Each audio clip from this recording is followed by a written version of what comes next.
Welcome two years एको, एक नई video series में खुशामदीद, जिसमें हम बात करेंगे क्रिप्टो करेंसी की, from the origin of money to the future of digital currencies. अगर आप सीखना चाहते हैं कि डिजिटल इनकलाब में हिस्सा कैसे लिया जाए तो ये सीरीज़ आपके लिए है। पार्ट 1, करेंसी की शुरुआत। हजारों साल पहले ना कोई रुपया था, ना डॉलर और ना ही कोई बैंक। सिर्फ चीजों का तबादला होता था, जिसे बार्टर सिस्टम कहा जाता है। गंदम के बदले कपड़ा, दूध के बदले अनाज। लेकिन जल्द ही इंसान को एहसास हुआ कि यह निज़ाम हर वक्त कारआमद नहीं हो सकता। फिर आए कॉइन्स, गोल्ड, सिल्वर, कॉपर, जिन्हें बादशाहों ने जारी किया। उन पर मेहर होती थी, यानी ऑफिशियल स्टैंप, जो उनकी कीमत और एतबार को जाहिर करती थी।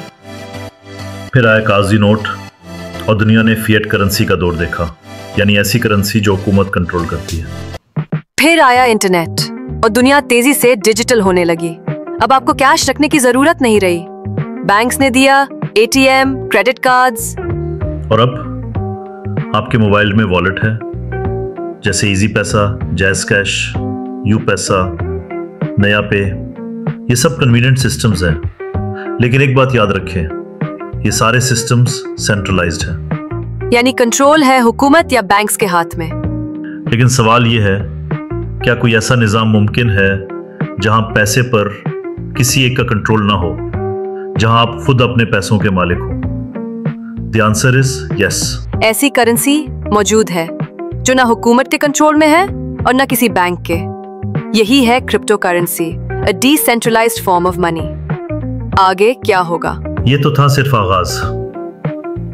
अगली किस्त में बात करेंगे बिटकॉइन की कहानी और वो शख्स जिसने दुनिया को बदल दिया, सतोशी नाकामोटो। तो अगर आपको ये वीडियो पसंद आए हो तो लाइक करें, शेयर करें और सब्सक्राइब करना ना भूलें। ये है years echo, where digital knowledge meets a smart future.